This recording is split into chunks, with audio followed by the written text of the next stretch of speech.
These two candidates for lieutenant governor have a lot of differences. One is an elected official, the other a political activist. Jeffrey Elmore is a school teacher and state lawmaker from Wilkes County. You mentioned on your website on the education front about eliminating woke. I'm wondering, what does that mean?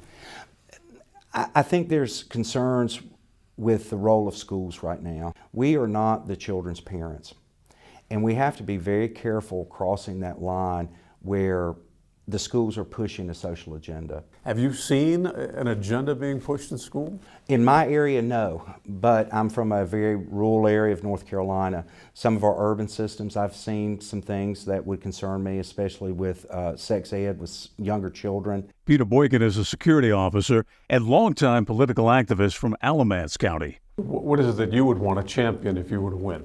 Well, my main goals are education, infrastructure, and jobs. So how do you stand out in what is a very crowded field? I think that they all kind of cookie cutter themselves into the same image, and they're going for the same individuals. For me, because like that, I'm a more moderate candidate.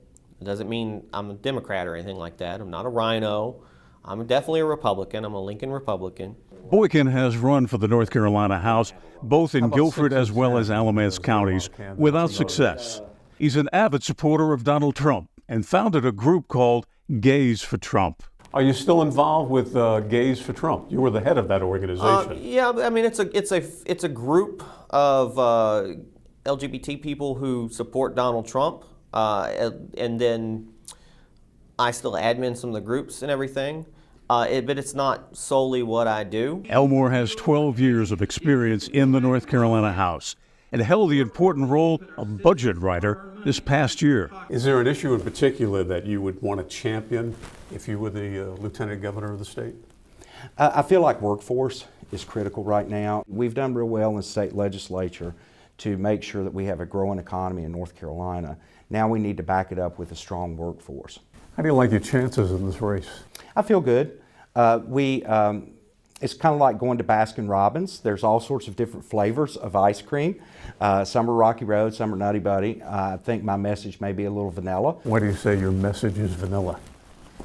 Well, I'm not screaming and yelling in the mic. I'm not dancing around on TikTok. Boykin says he hopes that his campaign will appeal to moderate voters, especially the state's largest group of registered voters, unaffiliated ones. Those are the people I'm trying to appeal to.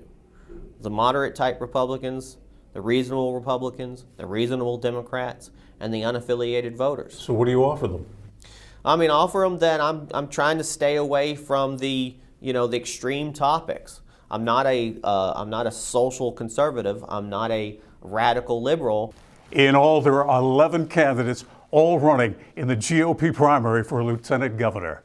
The primary is March 5th. Early voting gets underway February 15th. Bill O'Neill, WXII 12 News.